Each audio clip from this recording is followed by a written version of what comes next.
You will hear a conversation about a language course. First, you have some time to look at questions 1 to 5.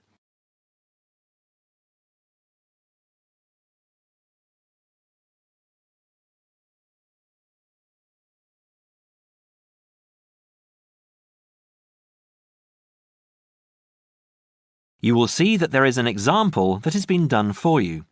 On this occasion only, the conversation relating to this will be played first. Good morning, Borgheimer Language Courses. How may I help you? Oh yes, I contacted you some time ago about following a German course in Germany, and you advised me to take your placement test before we go any further. Well, I've done that now, so I'd like to go ahead with booking the course for this summer, if that's possible. Certainly, sir. You said you took the placement test. What was the result? I was placed at the O3 level. O3. Right. That's lower intermediate. Fine, Mr. The answer is Level 3 or Lower Intermediate, so the course level has been filled in for you. Now we shall begin. You should answer the questions as you listen, because you will not hear the recording a second time. Listen carefully and answer questions 1 to 5. Petterson. John Petterson. Could you spell that for me, please, Mr. Petterson? P-E-T-T-E-R-S-S-O-N. That's a double T and a double S. Am I right? That's right. Now, could I ask you where the course takes place? Well, we offer courses in Hamburg and Berlin. For your level, there's never a problem. There are always plenty of people for the intermediate classes. Oh dear. Does that mean that there might be a lot of students in my class? I wouldn't be very happy about that. No, don't worry, Mr. Petterson. The maximum class size is 12, but I've never known there to be more than 9 or 10 in a class. It could even be 5 or 6. Good. Actually, I'd prefer to study in Berlin. And how long is the course? 3 weeks, 5 hours a day. 2 hours only on Saturday. Sundays free. I see. And what about accommodation? There you have a choice, Mr. Petterson. You can either stay with a German family who are used to having such guests, or you can stay on the university campus, or we can book you into a nearby bed and breakfast. Is there a big difference in price? Not really. Staying with the family works out the cheapest, and the bed and breakfast is a bit more money. Staying on the university campus comes somewhere between the two price-wise, but Berlin is not too expensive anyway. Which do you recommend? Well, if you want to practice your German and be part of a German family, I would recommend staying with a family. Our families are all hand-picked, and we've never had any sort of complaint. Yes, I'll probably do that then. What are the dates of the course? The first summer course starts on the 1st of June in Hamburg and a week later in Berlin, which is what would concern you as you have chosen the Berlin course. That's the 8th of June. The next course would begin on the 2nd of July and then... The 2nd of July course would be perfect for me. Can you put me down for it now? Certainly, Mr. Petterson. Can I have your address, please? 26 Mayfield Drive, Orpington, Kent. I'm afraid I can't remember the postal code. Don't worry, Mr. Petterson. I'll check on it. Before you hear the rest of the conversation, you have some time to look at questions 6 to 10.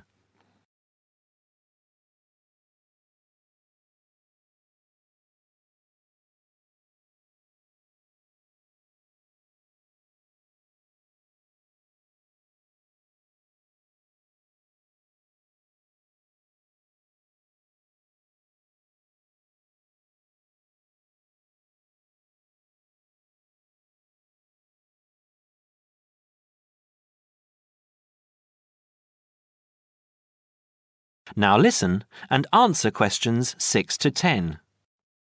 There are a couple of other things I'd like to ask. Certainly. What do I need to bring on the course? Well, apart from the obvious, you'll need our textbooks. I'll email you the name and publisher. You should be able to find it in your local bookstore. If you do have problems, call me or email me and I'll see what I can do. We provide the computers, computer discs, translation exercises and all that sort of thing, but you will need a good dictionary.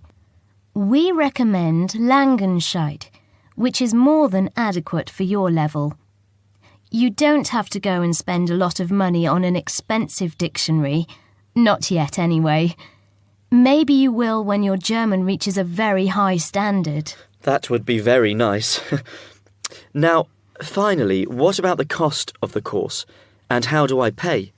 Would you like to pay that in pounds or in euros? Euros would be fine. In that case, it's 550 euros. You can pay by credit card if you like. Oh dear, I'm afraid I haven't got a credit card. How else can I pay? That's not a problem, Mr. Peterson. You can pay by bank transfer. Fine. By the way, I forgot to mention I am a full-time student. Have you got a student card? Oh, yes. Then that does make a difference, you'll be pleased to hear. You are entitled to 35% off the full price. And if you can persuade a few people to join you, it would work out even cheaper. How do you mean exactly? Well, for every 5 people you find, 1 goes free. In other words, if there are 6 of you, you get 1 free course. Of course, in reality, you would divide up the savings amongst you, presumably. Right. Well, I'll see what I can do.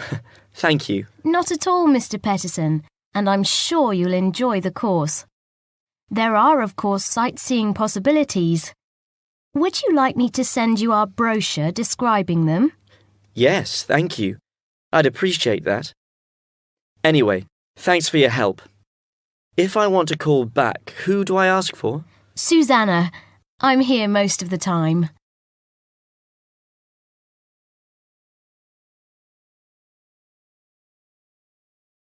That is the end of part 1. You now have half a minute to check your answers.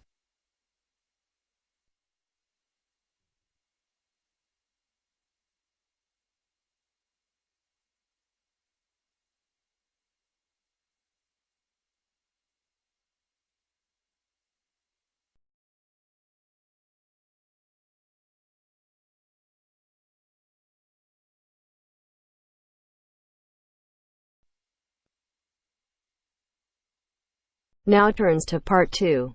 Part 2. You will hear a guide giving instructions to a group of international students in Canada preparing for a whale-watching trip. Before you hear the talk, you have some time to look at questions 11 to 16.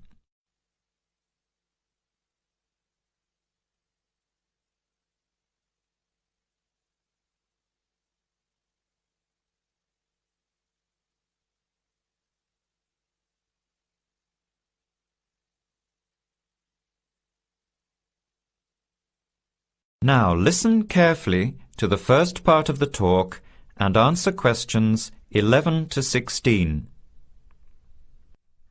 Hello, everyone.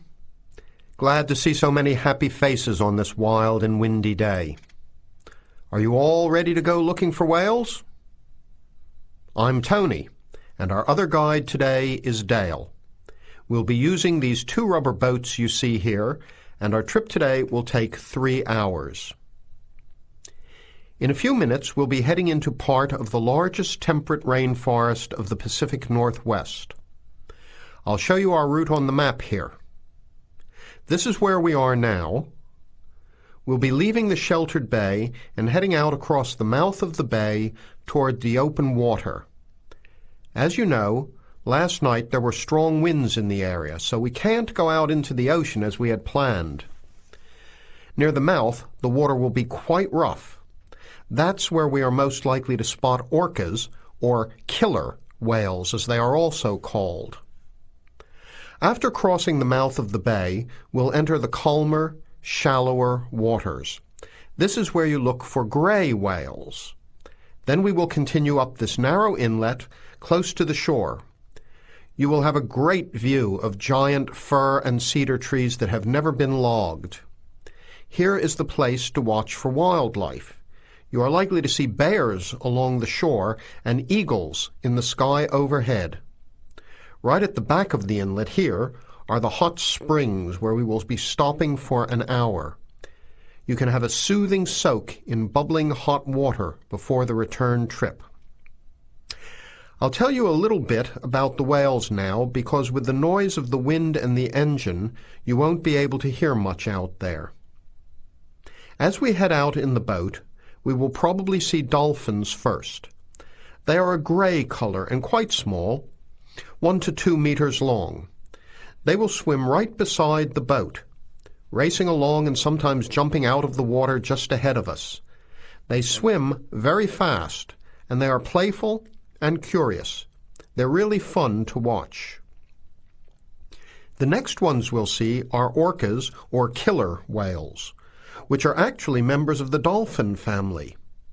They are 7 to 8 meters long, very fast, and they have sharp teeth. Some stay in these waters all year round.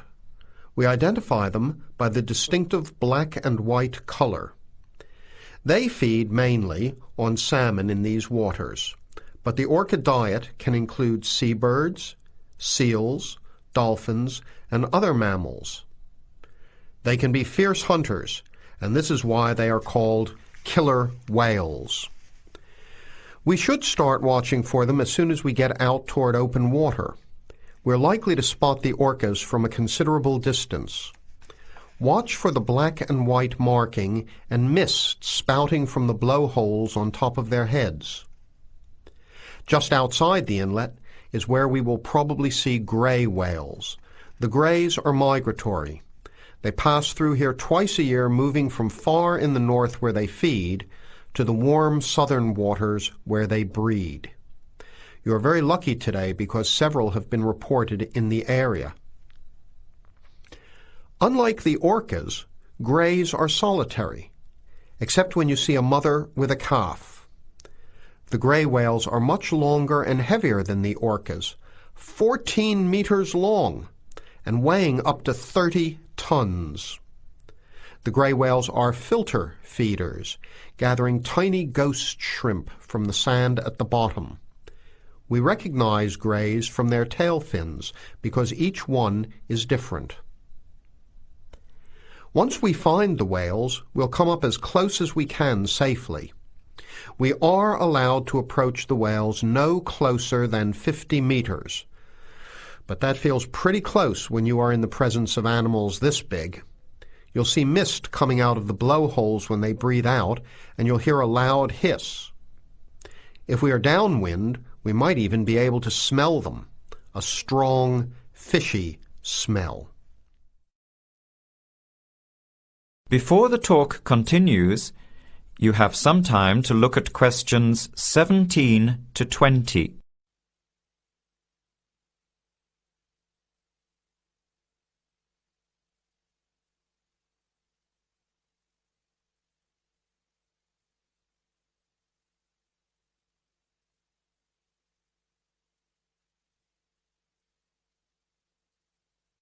Now, as the talk continues, answer questions 17 to 20.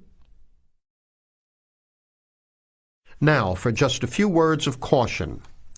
It will be quite bouncy out there, especially in the front of the boat. If you want a smoother ride, stay in the middle of the boat, close to the engine. Hold on to the ropes and keep an eye on any big waves. Be alert so you don't get thrown out of the boat. In case of an emergency, you are all wearing survival suits. They'll keep you warm and dry in or out of the water. They are bright orange for visibility. The water temperature is around 8 degrees. Without these suits, you would only last a few minutes in this cold water. With these suits, your survival time is increased dramatically. They will keep you upright in the water even if you can't swim. But we don't expect anybody to end up in the water, so don't worry. Now, are there any questions? I'm afraid of getting seasick. Right. I was just coming to that. If you think you might get seasick, take one of these patches and put it on your arm at the wrist, like this. It works on pressure points of the body and will relieve seasickness without the drowsiness you can get from pills. Are there any other questions? All right then, let's start loading up the boats. We leave in 5 minutes. That is the end of part 2. You now have half a minute to check your answers.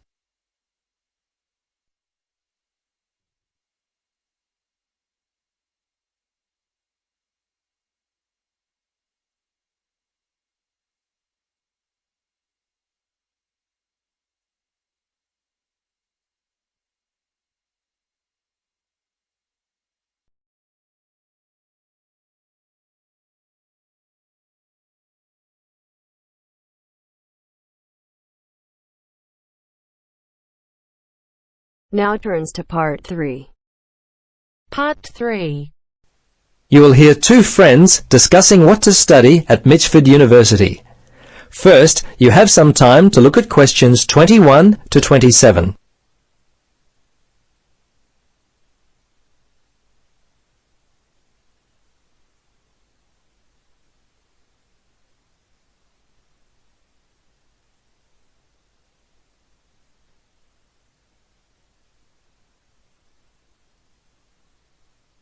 Now listen carefully and answer questions 21 to 27. Hello, Gloria. Hi, Paul. I just heard that you're studying psychology this year. At the moment, that's true, but to be honest, I'm not sure exactly what to study. You're in your 3rd year at university. Do you have any advice for me? Well, it's a difficult question for me to answer, but I do have some ideas based upon my personal experience that may be of help. Anything would be helpful at this point. I'm feeling a little worried about what I should do. Well, there are a few things that I would recommend. Firstly, ask yourself, what do you really enjoy studying? For example, maths, English, science? This will help you decide what course you should do. The university handbook lists all the courses available. You should take some time to look at it. A couple of my friends spoke with recent graduates of courses which took up a lot of time. Another thing which took a lot of time was an interview at the Dean of Academic Affairs office. They're always so busy there. Unless you've got a lot of time, I wouldn't bother with either of those ideas. Okay. Gloria, I understand there are some excellent publications that I can look at which will help answer my questions. But the trouble is, I'm having a real hard time locating them. Do you know where I might be able to go? Yes, I encountered this very same problem when I was deciding on what to study. I managed to locate a few excellent books that really helped me to decide what was best for me. Now, some of the details will be a little inaccurate. That's no problem. If you could just remember the titles, I'll be able to look them up at the university library. Now, let me just get my pen. Okay, ready? All right. The first book I found was What Should I Do? It was written by Paul Smith, and I believe it was published in 2000 by Smith Brothers. I think this was the best book I read, although Judy Newton's Choosing University Courses was also an excellent help for me. Can you remember what year that one was published? Let me see. Most of the books I read were published around the same year, 2000, I think. I can't remember who published it. I think it was Printers Limited. You'll have to check that one out yourself. No problem. This is just what I've been looking for. Anything else you could recommend? Yes, there was one other book which I remember because my cousin works for the publishers Brown and Tate. He started there in 2002. Anyway, the book's called Surviving University and was written by Julie White. It's an excellent book, which came out in 2004. I certainly recommend it. Before you hear the rest of the conversation, you have some time to look at questions 28 to 30.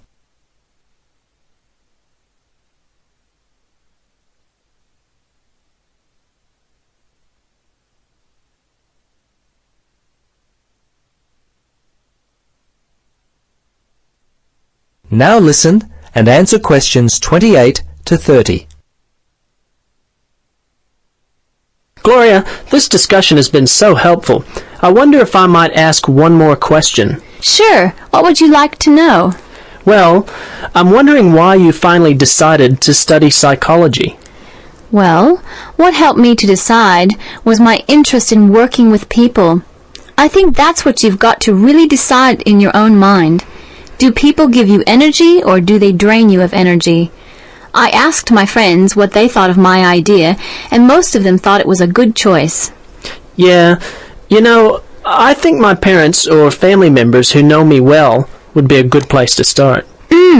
I think if you like to research subjects, you might prefer to work by yourself. That could help you to decide what area you should study. For me, I like working with numbers, and I knew psychology involved a lot of this, so that also helped me to choose my course of study. The bottom line is you've really got to know what you naturally like to do. Once you work that out, you simply choose areas of study that relate to those things. Well, Gloria, I can't thank you enough for your time. Would you be interested in joining me for a coffee?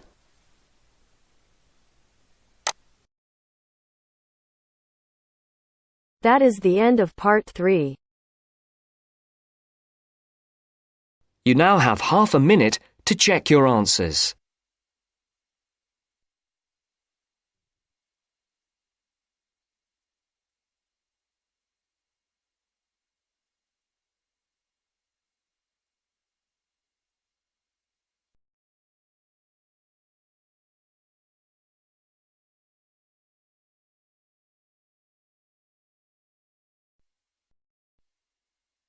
Now turns to part 4.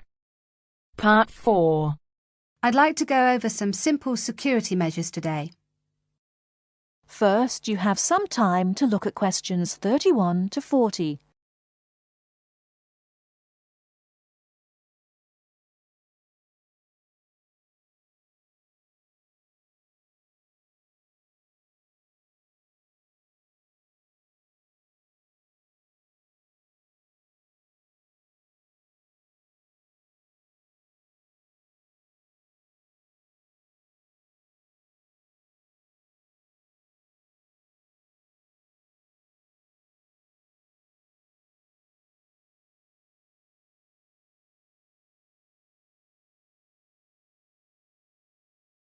Now listen carefully and answer questions 31 to 40. Hello everyone. I'd like to go over some simple security measures today. As you all know, there have been a few small incidents with students' possessions being lost or stolen, and as the student representative for Middlesex Hall of Residence, I'd like to remind everyone of a few simple things we can do to make our accommodations safer for everyone, and to remind everyone of the security measures already in place. First of all, I'd like to go over what security measures are already in or around the halls of residence. As you turn off the road into Middlesex Hall, there is a security barrier for people arriving by car. Students, or anyone else for that matter, have to report to security through the speaker before they can even enter the car park. Once they're in the car park, we have CCTV, that's closed-circuit television, linked directly to the security office, so that anyone coming into the front entrance via the car park can be seen by the person on duty. We also have cameras around the Hall of Residence. The film from the CCTV is kept by security in case there is a problem and we need to send the film to the police to help identify the person. So, barriers and CCTV. In addition to these, there is security lighting in the car park and around the Hall of Residence, which is on from night to morning. These security measures are there to help, but the really important thing is the front entrance. At the front entrance is a keypad lock. Now, as you all know, to open this you need your student card and the 4-digit security code. As you also know, you should not give this code to anyone you do not know, and you should never let anyone into the Hall of Residence. Remember that for all the security measures we take, if you let someone into the hall, then anything we do to keep students' possessions safe will not help. After the front door, we have the reception desk. Now, this is manned 24 hours a day, but the security guard has a lot to do and may not be there all the time. If you need to call security, go to the nearest phone or call on your mobile. The number is 9666, and they will be with you as soon as they can. The next thing I want to mention are your own personal security measures. By this I mean the locks on your room door and window, your personal alarm and the university bus. All student rooms have a swipe lock that we open with our student cards. Do not leave your room door unlocked if you're going out for a long period of time. And do not leave your card in a place where someone can pick it up and enter your room. This is, of course, common sense, but people still leave their rooms unlocked and still leave their cards around. The next thing is your room window. Everyone has a key for their window, and everyone should try to keep their windows locked when they are out of the building. However, the security guard has told me that he often finds windows open, and even worse, he finds windows open on the ground floor. Please don't do this. It's an invitation to a burglar to enter the hall and take people's things. Finally, 2 more items: personal alarms and the university bus. Now, the Students' Union gives every student their own personal alarm if you go to collect it. A personal alarm is something that gives out a loud noise if you press it when you think you may be in danger. It lets people know where you are and that you need help. The second thing you can do is use the university bus. It takes students from the campus to the town and to other places on campus. It goes every half an hour and it's free, so please try to use it, especially after dark. That is the end of part 4. You now have half a minute to check your answers.